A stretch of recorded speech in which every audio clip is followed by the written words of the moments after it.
You're listening to Planksty, a podcast exploring the rich tapestry of Irish dance and the community who loves it. Hosted by Julia Topper, ethnomusicologist, Irish dancer, music educator, and writer, and Christo Sween, a 20-year Irish dance dad, live camera director for Fesh TV, and operations manager at the Celtic Junction Arts Centre.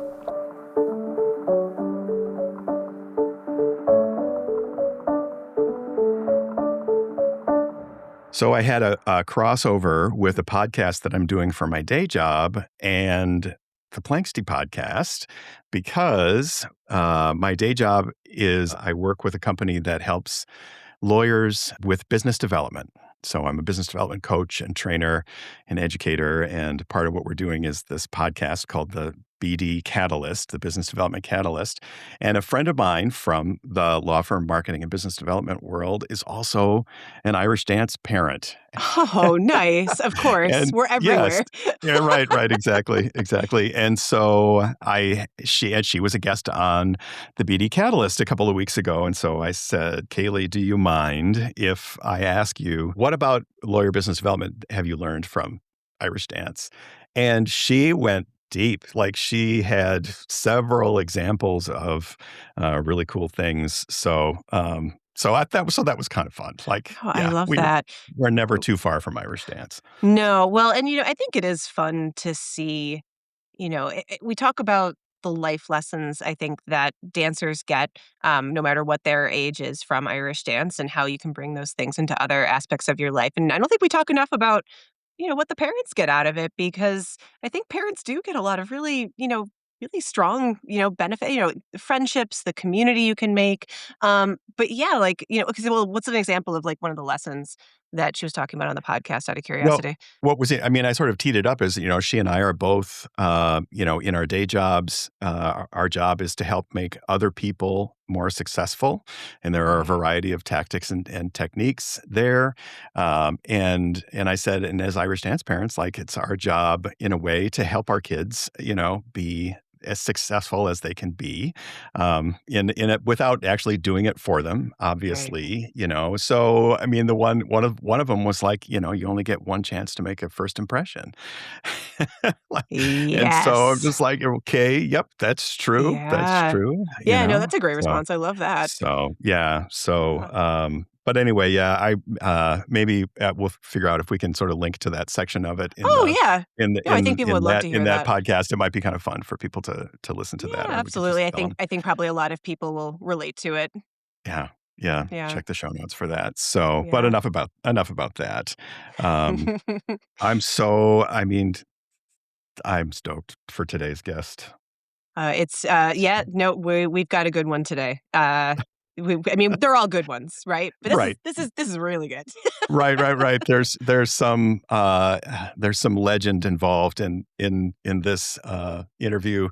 Well, anyway, it's Frances Ward, the composer of The Vanishing Lake, which is just like very popular for very good reason. Yes. And we'll dig into more of that. Yeah, the conversation was so good and so robust that we have to make it a two-parter. Yeah, we covered a lot of ground in this episode. And, I was so excited, because, spoiler alert, Frances Ward is an ethnomusicologist, one of my rare cohort. And so, he talks about ethnomusicology and, defines it, talks about what drew him to it, kind of will give everyone a little bit more of an idea every time I start going off about ethnomusicology, what it actually is. And he talks about, his early journey into traditional Irish dance and music, his path to learning at the University of Limerick, all the different connections he makes with other musicians. Talks about his passion for teaching dance, talks about his passion for composing, we touch on the history of the CLRG and kind of the evolution of tradition in dance and music. We go all out, and this is just part one. Yeah, just part one. So let me read the intro, and then we'll get into it. Dr. Frances Ward is an accomplished performer and composer of Irish traditional music and dance. He has performed worldwide as a piano player and dancer, and with a variety of internationally renowned groups such as Alton and Cherish the Ladies, and in shows such as Riverdance and Reel Around the North Sea. He has performed at many premier music festivals and has provided music at all major Irish dance competitions, including the World Irish Dance Championships, for over 20 years. As a composer, Francis's tunes have been recorded by traditional artists, and particular recognition has been given to his compositions for Irish dance. In 2011, he was awarded the Marie Duffy Foundation Award for Excellence in Irish Dance Composition for his set dance piece, The Vanishing Lake. Francis holds a BA in Irish Music and Dance and a master's and PhD in ethnomusicology from the University of Limerick. He has published on a variety of subjects, including music education pedagogy and music transmission, multicultural music education and social justice, and the role of technology in teaching and learning. Francis currently works as a lecturer at the School of Arts Education and Movement at Dublin City University Institute of Education, a teacher with Scoil O'Rourke in Munster, and adjudicates both music and dance competitions at local and international levels. So, without further ado, let's do it. All right, here we go. So, Julia, do you want to get this one started? Yeah, sure. Since I'm the odd man out. I met someone else the other day who said, "Oh yeah, my wife's an ethnomusicologist." I'm like, okay, so that's 3. That's 3. Wow. You're just collecting ethnomusicologists, Christo. I guess. That's funny. And you said her name, we would probably know who she was. It's not a big world. So, yeah. Francis Word, thank you so much for joining us today. We're so excited to have you. Great. I'm delighted to be here. Thanks for asking me, Julia and Christo. Yeah, absolutely. Yeah. Thrilled to have another ethnomusicologist on. Yep. And we thought it would be fun to have you maybe, I haven't talked about this a lot on the podcast yet. For the listeners at home, what is ethnomusicology? Well, I guess ethnomusicology, one of the classic definitions is the study of music in culture and the study of music as culture. So we're interested in everything to do with music making, who makes the music, where the music comes from, how it's passed on, what's valued, what's the function of music. And so whereas something like musicology might look at the analysis of music and the notes and the rhythm and all the kind of musical concepts and the musical qualities, ethnomusicologists are also interested in that, but then the kind of broader picture of how it fits into a community and what role it plays there.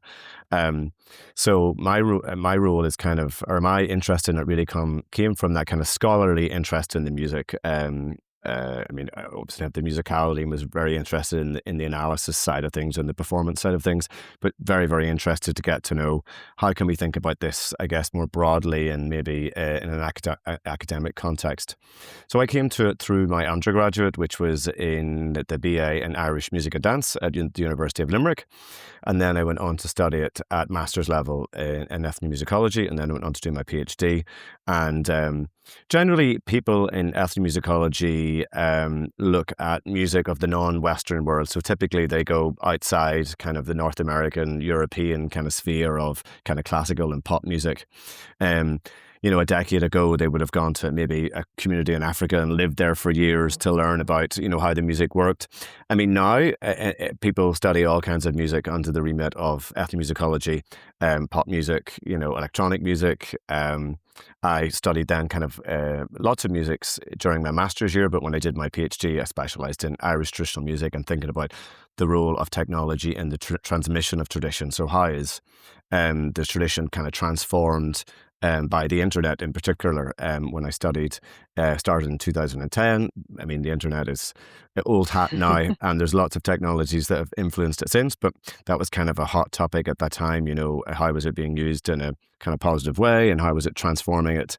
The way, I guess, in which the record player and then the cassette and then the CD and then the internet was like the next chapter and thinking about that. So it's kind of been the kind of pairing of the kind of practical and the academic, or the theoretical and the practical for me. And that's led me to a career more in music education now, because of all the work I did at my doctorate level was looking at the teaching and learning of music. So looking at how it happens in classrooms, in group settings and one-to-ones, and kind of comparing that then with the online experience. And so now my role is actually in music education, teaching curriculum music to elementary or primary teachers. But I guess the analytical hat and the kind of training and that kind of thing never goes away, and that it's qualitative research. Fieldwork is a big part of it.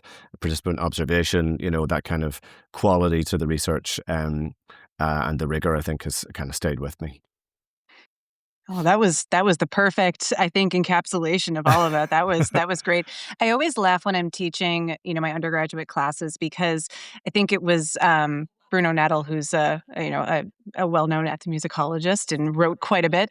He talked about how for every ethnomusicologist, we all had a different definition of ethnomusicology. And there's a great article where he goes through all the definitions that have been and could possibly be of ethnomusicology, because it's so multidisciplinary that Yes. sometimes it really does make it very hard to like shrink it down. Yeah. And, Mm. I always think it's interesting too now how dance is coming into that, right? Mm. And how I think there's more recognition of music and dance are just different sides of the same coin. And, there is ethnochoreology, right, for folks who maybe are more on the dance side. But, those of us that are ethnomusicologists and do the dancing, we start to really connect those two spheres together. Mm. Um, I was wondering if maybe you could talk a little bit about your like early Irish, traditional performing arts life and how you got to the point where you were getting to the Bachelor in Arts in Irish music. Yeah, sure. So I grew up in a family in the northeast of Ireland in County Antrim. My family were big into hurling, which is one of the Irish national sports. My parents would have had a great love of music, but not had a great opportunity to play. But my mum would have danced. So I started my kind of foray into Irish traditional arts was actually through dance, first of all. So my older sister would have danced, and I would have just, it really appealed to me at home. And I said to my parents, can I learn dancing? And I was playing hurling at the time, which I wasn't particularly good at. And they were saying, well, if you can learn what your sister knows already, you can go to class. So I learned all the basic dances off my sister, and then, joined the dancing class the next week. So I was around 8 years old at that stage. So, who knows what it is in children? There's just that delight. Young people are just engaged by it, whether it's music or dance or whatever hobby, it kind of takes their fancy. I just loved it. And music was a big part of that. The music was the kind of appealing part of it. So I started my dancing first.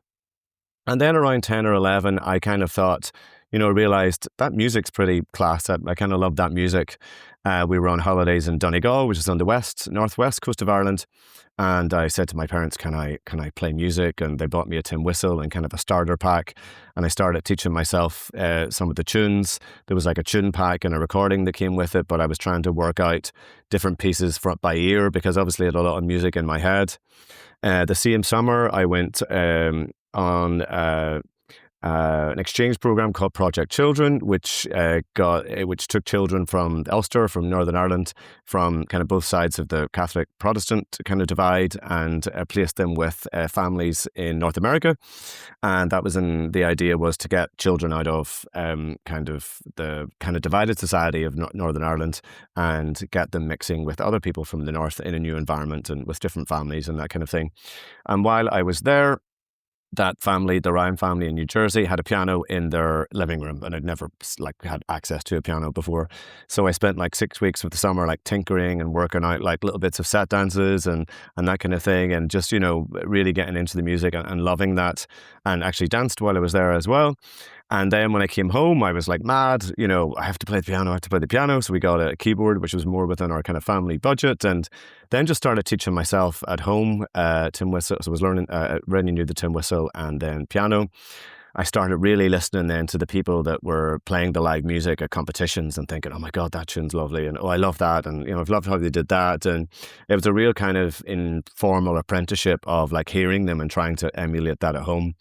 And so, I got to my mid-teens. I think I played at my first Irish dance competition when I was 14 or 15. And it kind of took off from there. I was still dancing. So there were often competitions I go to where I was dancing, maybe where I also was playing. More in my late teens when I was just doing Ceilidh for my dancing school. So, usually I'd play the full feis, and then when senior Ceilidh would come, they'd have to use a CD player or whatever, So it was kind of a bit of a crossover there in my later teens. So kept up the dancing, kept up the music, but mostly teaching myself and recordings and being inspired by like some of the great fashion musicians out there at the time were like Liam Bradley and his brother, the Bradley brothers, they were the big thing back in my day, Gary Curry and those kind of things. They were local, like they are also from the north of Ireland, so they were local. I was hearing them all the time and kind of being constantly inspired by those, and just locking yourself in the garage for like 3 hours in an evening and mom coming in and knocking on the door and saying, "You've been in here for 3 hours or 4 hours," and I was also writing music from a very early age, writing sat dances and reels and jigs. I kind of didn't separate it. It was just a part of my music making. And then in school as well, in secondary school, we had a great traditional group at St. Louis and Grammar in Ballymena. And I was playing mostly tin whistle in that actually because they had a piano player already. And I was kind of later to piano in terms of competence, but a great outlet there for learning with other people and learning in a group, that kind of thing. So through like a few kind of informal channels, didn't have any music lessons or anything until I went to college. When I went to university, first of all, I went to Queen's in Belfast because I thought I was going to do software engineering, which I got a scholarship for, and worked a while on that. And I kind of thought, this is kind of boring. It's not creative enough. I'm just going to give up this huge scholarship and go and study music. And my parents were like, "What?" But I'd heard about this course in Limerick at the University of Limerick, and I was just like, but this course was written for me, like, and my mum was like, parents were like, yeah, it was actually written for you, like, so. So moved down to Limerick, and that's when I kind of started on the undergraduate. It was 20, so I was actually 20 before I started the undergraduate because I'd gone to Queen's for a while first to study software engineering. And I'd done my TCRG when I was 20. So actually by the time I moved to Limerick, I suppose I had a lot of years behind me, and then the Limerick experience was, amazing. And probably maybe we'll go on to talk about that later. But I suppose that's where from a young age, we're up to the kind of first chapter, if you like, of the music dance life. I'm curious how that transition worked out when you were at Limerick, coming from all of the stuff that you did intuitively that you taught yourself into, what is the structure there that you, I don't know, came up against or were infused with? Yeah, let's talk about that experience.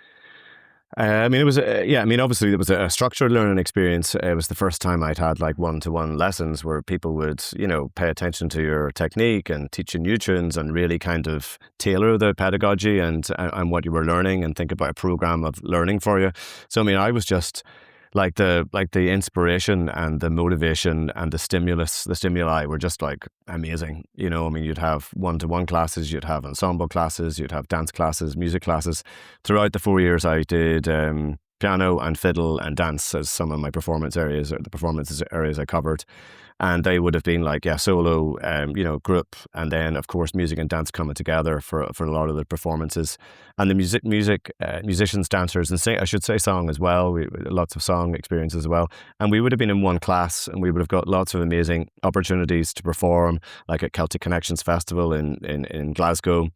At the World Fla, the All Ireland Fla, obviously. I met lots of great musicians through that, where we toured Europe, and we're in different bands and that kind of thing, and went to some of the biggest music folk festivals there. So I think probably formally within the course structure, absolutely amazing, but then also informally, all the connections and friends and that the kind of the creative energy there. It was a very special time, I think. I was the second year, the second intake, so there was just 1 year above us. I think they only had 10 students, and there was 25 then maybe in our class. And the lecturers were quite new. The students were fresh out of school, so there was an incredible energy and excitement that this course was. That was there, and Limerick was a great place for music as well. So I absolutely loved it. The kind of like, oh my God, people are teaching me stuff, and it's so enthralling. I'm not having to kind of figure it out myself. So it was really, really rewarding experience. And lots of things happened, I guess, through the course. I joined a Ceilidh band. We created a Ceilidh band from most people from the course. The All Bag, we went on to win the All Ireland Fla. I started teaching Irish dance competitively when I moved to Limerick with Scully Rourke, and still teach with them. And, we've won a few world titles and All Irelands and lots of world medals, and it's been hugely rewarding in terms of teaching, the 4-year-olds up to the 24-year-olds and the competitive side, the Ceilidhs. They're also brilliant for doing shows and non-competitive events. So the kind of channeling my creativity, I guess, I just had so many opportunities to do that, through performance, through composing, through arranging, through choreographing. It was just a kind of a transformational period in my life, I guess, of really intense kind of music and dance activity, I think, So answer one the just question? rolled right into the other. Like, it seems like you just went into the warm embrace of here's the next level of it. I guess it was probably at that age where I said yes to everything. Yep, that sounds good. And now we're not at that stage now where we can't do that anymore. But at that stage, it was just, yeah, why not? What's to stop us? The world is your oyster, kind of thing. So It's so interesting to me, Francis, that you, like, I think back to Julia and I are parents. Julia has a future dancer. I have three. One is a former dancer. A couple of them are teaching. Like, we're all in. But Hannah, our daughter, loved dance and was doing all kinds of different dance and chose it. The boys were kind of there, and we encouraged them. We didn't say you have to do this stuff, but that's how we were parenting them. It's just as amazing to me that you were just so drawn to it at the age of 8. That's Yeah. It says. I have a high regard for you as a musician. I haven't seen you dance, but I hear tell you're all right. But like, it's just stunning to me that like you were so drawn to it at such a young age. It's Yeah. clear that the path is clear that you've outlined. Yeah. Yeah. Listening to your story, especially like just going and, sitting at the piano, right, and trying to figure this all out, like as a piano teacher, you sound like an absolute dream student, right? Like I listen to that and my mind immediately goes to like, how can we get our music students at that young of an age, like that invested in that into it? Because I do think, as valuable, obviously, as I believe formal lessons can be, there is something as a kid, I think you really do just need to like sit and tinker with it, right? And there's a lot of stuff that if you can kind of sit and play with it and figure it out, I think there's so much value to that. I wonder, like, how do you have any thoughts about bringing that into music pedagogy, into music education in the classroom? How do you kind of inspire students, I think, to find that same passion and that same drive? Mm. I think the word I was going to use there is passion. Like when you have that passion, sitting down for 3 hours at the piano is not sitting down for 3 hours at the piano. The time is measured very differently, and what we will sacrifice and what we will give up and what we will think of as sacrifice are very different. It was, for me, it was nothing. I would sit down and the time would go by, I wouldn't notice. And my parents would be like, did you do any school study or, anything, any, your actual exams or that kind of thing. And, I think you'll often see that way, with all musicians, but and on the fashion as well. I see some of the younger musicians coming up. And I think, wow, that was me. I had a lot of time. You have a lot of time to give, I guess, when you're that age, and you can kind of choose how to spend it. And so I think kind of pedagogically, if you can kind of communicate any of that enjoyment and that kind of passion, and I think it's certainly something. I've actually probably in the Irish traditional music sphere, I had a few piano students who went on to win All-Irelands and that kind of thing, but I probably have a vast experience in dance actually in terms of just sheer numbers. And one thing I'd like to think that I do pass on is that kind of passion. We have a lot of seniors who I've taught now who teach with us, who have gone on to do their exams, who have gone on to teach themselves, who still perform, who still really, really love it. And I see them sometimes, one of our kids, Zoe, she was at a fesh at the weekend and she was texting me and she was like, the intensity, she was going, this bit worked really well. I think we should try this. And, this kid did really well. And I love this. And, I see, oh my God, she's like got the bug, of she's really, really into it. And she was a brilliant world champion herself. She was a dream to teach and work with. And I really think, God, she's got that. Now, she's really into it now and she's always loved it. And it's lovely to nurture that, I guess, in a way and see that come through. And I see it in so many of the seniors that we've, as a team of teachers that we've nurtured. I think it's probably a really good ethos of the school. And it's been going since 1929, the school. I've only been in it for the last 20 or 25 years. So it's a great ethos of the school. So, kids will come in and they'll do what they do in terms of the level they reach and what they win or what they don't. But another thing really is just passing on that tradition, giving them that love of it, where they really are passionate about it, music and dance, I think is one of the most satisfying things that you can, do as a teacher. So, and showing them the benefits of it, I think especially when teenagers, they discover the kind of social side of it. Wow, we get to go away for the weekend, or we get to go to the Fla for a week, or God, there are other really cool kids that are, interested in music. It's not like this weird thing. And I think if they can discover, if they love it, number one, if they apply themselves a little bit, but if they can also realize, God, this is a really lovely community. I belong here. There's lots of opportunities to kind of develop interpersonally and for them to kind of socialize. I think that's a real benefit as well, and the kind of performance opportunities as well to go on stage and to get that sense of achievement and that rush that you get from live performance. So I think kind of giving them little tastes of that, encouraging them obviously in terms of how we structure and how we give feedback and that kind of thing, because we all know that every student isn't going to win that All-Ireland Fla or that World Championship, but there are so many different ways that we can validate their contribution and their love of it and their sense of belonging in the kind of communities that we're, nurturing.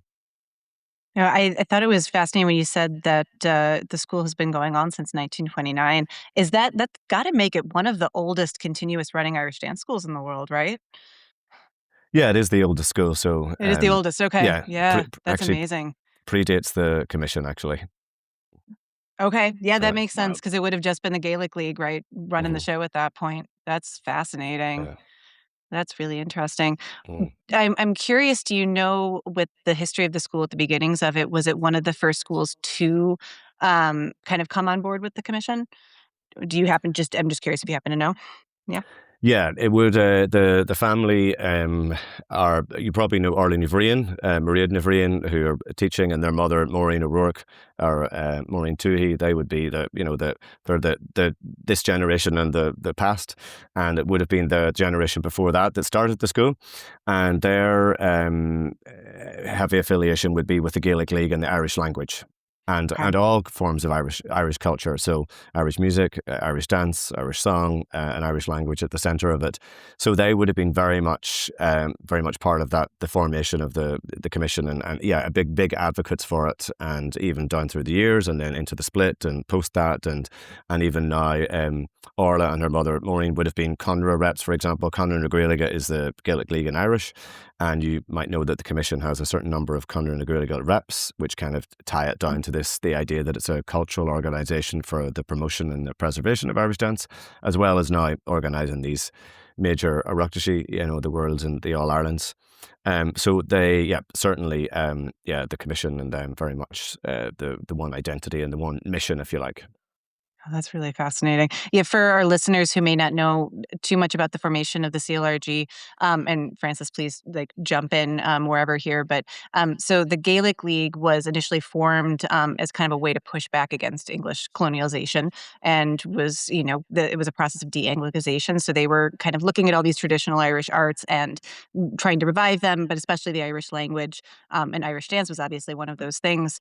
And as they started formalizing competitions, kind of deciding which styles of Irish dance, because there were so many local styles all over, and kind of deciding what was going to be representing Ireland, the commission started to be kind of formed out of that, as they needed to formalize competitions and have people that were dancers, judging competitions and things like that. So that's kind of how the CLRG was born, and how the exam structure started to kind of bring all these different teachers of local styles on board with the same type of dancing, same Cayley book, all that sort of good stuff. So that's just a little bit of context for people who might not be as familiar with it.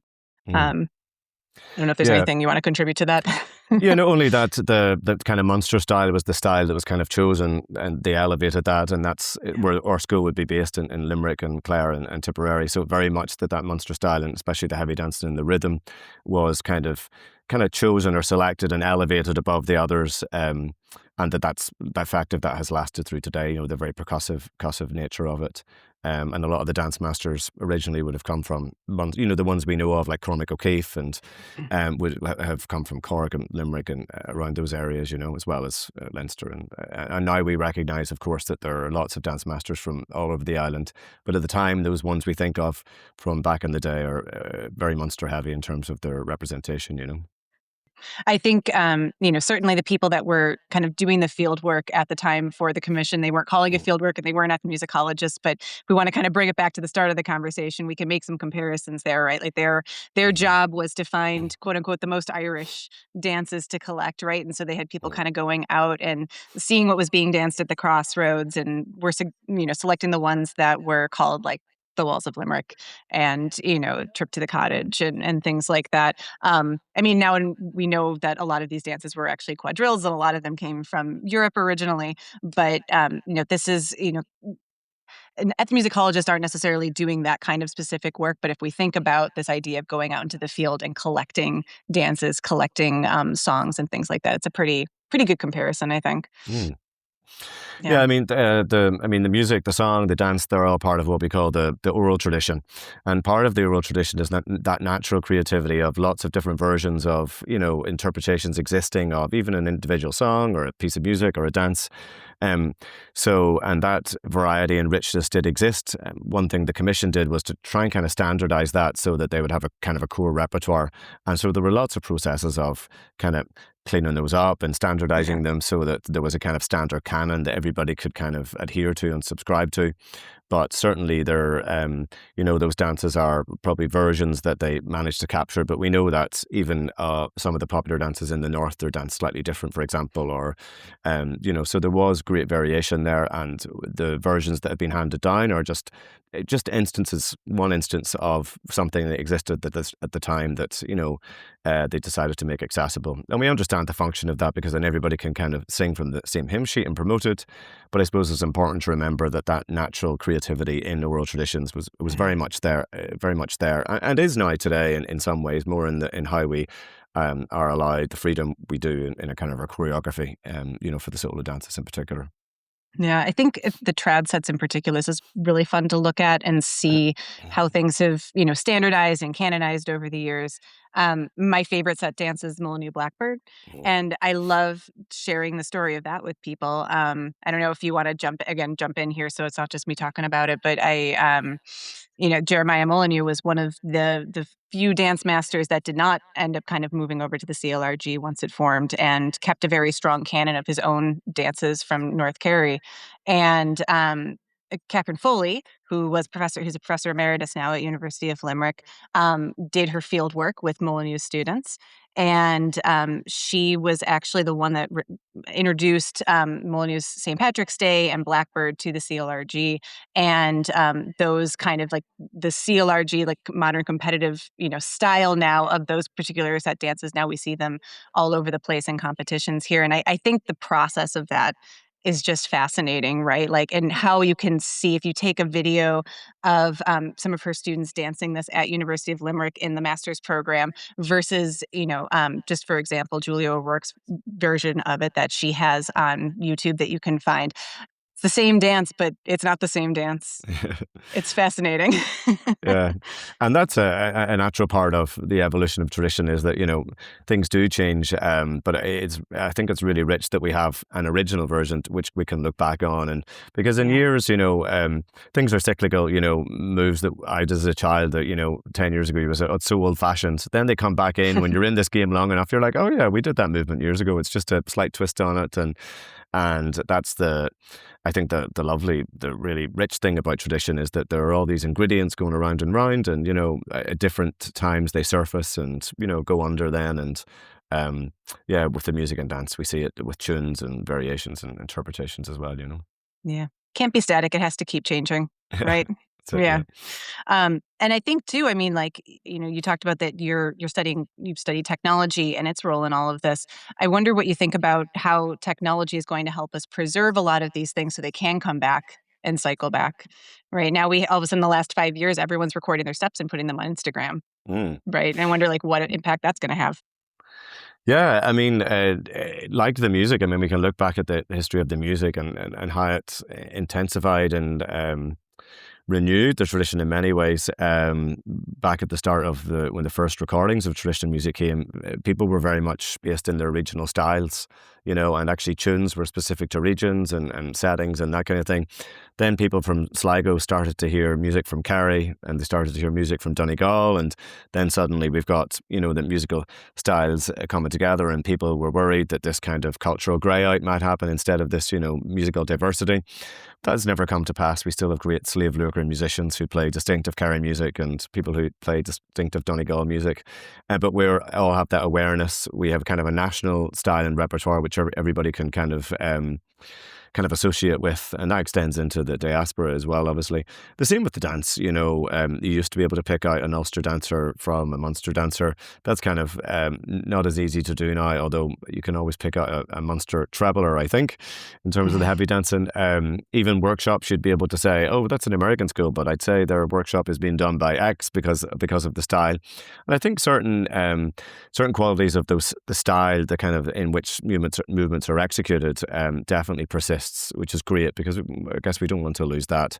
But the steps come and go. I think the rate of change now is more than it's ever been because it's just so instantaneous. It used to be, you might see somebody doing something new and you'd have to watch them a few times to figure out what it was, but it might be the summertime before you attempt to put it in a step. Now it's like people see one thing one week, record it, change it, put it in a step in that week, and it's, people are doing the same thing like a week after.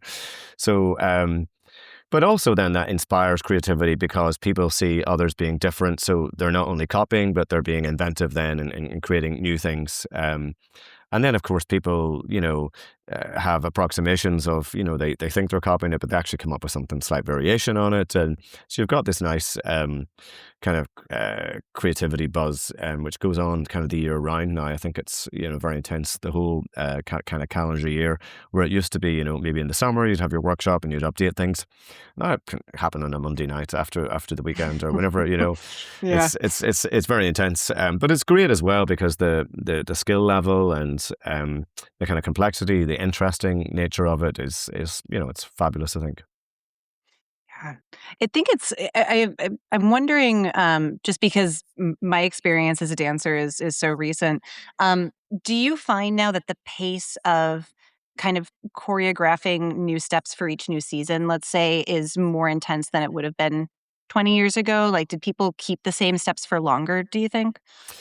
Oh yeah, I mean, as a child, you would have kept the same steps for years. You just would have gone back and forth between different versions of them, and I think the pace has changed gradually. And that's why you would have been able to recognize schools because a lot of the time they kept the same steps or the core Okay. kind of motifs or repertoires, repetition of movements. You would recognize it, and still there's a certain amount. I mean, that's what really style is about.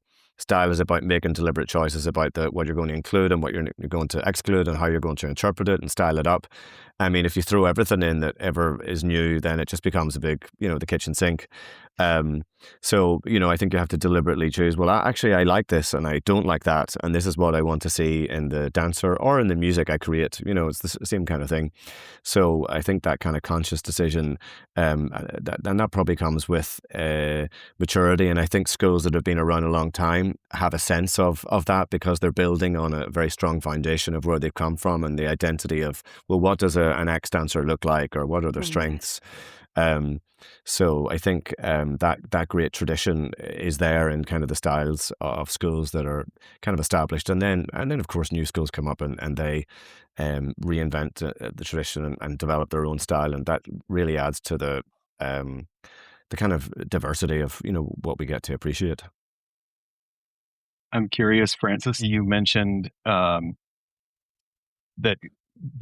composition came to you sort of intuitively. It just sort of came through experimentation. I am not a piano player. I did take piano lessons when I was a kid, and at the Celtic Junction recently, a local music school was in for their recitals. And this little boy got up there and he played a song that I remembered playing when this is now, 53 years ago, probably that I was playing this little song, but it was really interesting to me. And I do remember also then like, oh, I learned some things there and I can kind of I started messing around on the piano, as well. So that's the end of it. By 9 years old, I was done with piano. But I just wanted, can you draw an arc for us from that early sort of experimentation to the composing that you do now? Mm. I suppose the informality with which I learned kind of permitted that kind of creative streak from an early stage, because I think when you go into probably traditional piano or instrumental lessons, the order in which you do it is, you are a beginner, then you learn the music of the great composers who have gone before, and you learn the technique, and you learn what is proper music, or whatever the proper canon of that style is, whether it's classical or trad. Whereas I didn't have those constraints from the beginning. I was playing jigs and reels, and my early dance experience was in the festival dance tradition, which you may have heard of. The festival dance teachers are based in the north of Ireland. They play their set dances a lot slower, and there's a real emphasis on the interpretation of the music and the interpretation of the dance and the kind of story of the music and light and shade and the kind of dynamics of the music and maybe the drama and the storytelling element of it. So that was very much what I was inspired by when I was composing. And when I was playing music, I was playing a lot of Carlin's music, which you may or may not be familiar with. He was a blind harper. And he was went from the big houses to big houses, and he was paid to compose music for his hosts, the people that he entertained. So that's how he made his living. Was he spent a residency in this castle or this house, and he composed music in honor of the patrons there. And his music was very much influenced by the classical music of Europe at the time. So we talk about Carlin's music as being a kind of sub-tradition within Irish traditional music, because it's not only influenced by the kind of folk music of kind of Western Europe, but also by the European classical music. So the underlying kind of chordal structures and even though we don't have the chords or the left hand or anything like that, we can infer from the melody that he was really inspired by what was going on in Europe at the time. And I found that really interesting harmonically and melodically. It was very kind of inspiring. So I had, I suppose, all these, and of course I was interested in the set dances, which are, will be used in commission, but also there's a much bigger variety of that, or bigger list of them within the Festival Dance Teachers Association. So I was listening to those. I guess they were my stimuli, and I was thinking, oh, this music's beautiful. It's so interpretive. It's rich. It's so creative. And I suppose I just thought, well, why wouldn't I create music like that? Or why do I not have a go at? So I have sheet music from like 1996. Like when I was 13. I wrote my first set dance, I think. And they're still danced to this day in Festival Dance Teachers Association. There's 4 or 5 set dances there that belong to that tradition. They're much slower in tempo and kind of a little bit different in style. So I suppose from the beginning, I kind of had license, because I didn't know any different. Nobody was telling me, no, you don't make up your own music. You have to do this first. So I suppose that stayed there. And so I was actually composing set dances really before jigs or reels. And then as I got a bit older, later teens, I started messing around with jigs and reels. And in the university degree I did, composition would have been encouraged. It was part of what we had to do actually, as for credits. So we'd have been composing lots of different pieces there. And because we had lots of kind of guest tutors from, say, Cape Breton and Scotland and European, Danish and Finnish folk music, I was kind of inspired by those. So, started to compose like Strathspeys and things that wouldn't have been kind of in my normal kind of traditional music repertoire growing up. They just have a different rhythm and a different kind of style. So, pushing myself into that. And then because I'm a piano player, then being inspired by the underlying kind of arrangement and harmony of that and the things that underlie that. And then more recently, in the last few years, was commissioned by a festival, the Wild Geese Festival in Limerick, to write some music to celebrate the 330th anniversary of the Flight of the Wild Geese, which was a historical event in which the Catholic Jacobite forces in Ireland, who were fighting for freedom, their independence, their religious freedoms in particular, were defeated by the kind of Protestant English Williamite forces, and this Jacobite army was forced to flee to France for their freedom. So it was a great exodus of soldiers and their families, a great loss.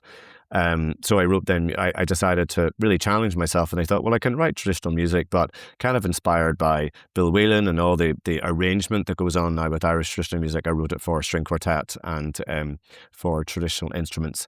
So really to challenge myself, I had a lot of the harmonic and rhythmic knowledge from piano, but just to put it into a slightly different kind of form and arrange for string quartet. So that was really kind of satisfying as a medium or as a challenge to work towards.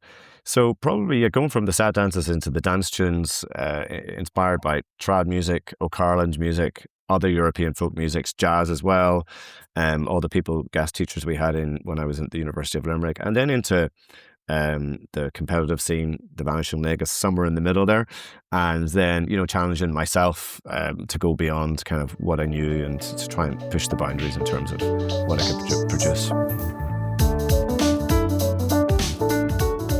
So, Christo, was I too excited about Frances being an ethnomusicologist? Was I fangirling too much there? Well, I mean, so I'll tell you this. I started out by saying, that I'm outnumbered, but or the odd man out, I think is what I said at the beginning. But I didn't feel out of place. So that's good. But I don't know. so rarely get to talk to other ethnomusicologists, though. Especially I'm not teaching at a university right now. I'm taking a little bit of a break from the adjunct lifestyle. So I was just so excited to actually get to talk to someone, especially who has the same specialty as me. So that was very exciting. Great. Well, and we'll let the people judge in part two. But absolutely, but no, I don't think so. I mean, if anyone's fangirling it, over anybody, I mean, he's a great choice to get excited about, and particularly for other ethnomusicologists. So maybe our following of ethnomusicologists is going to go way up now that we're going to get all 10 so, of them. Yeah. I'm kidding. There's more of us than that.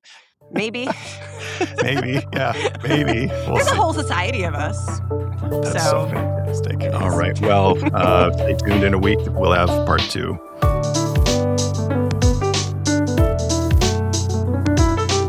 Thank you for listening to the Planksty Podcast. Our technical producer is Christo Sween. Our managing producer is Julia Topper. Theme music composed and performed by Sean O'Brien. New episodes drop on the 17th of every month.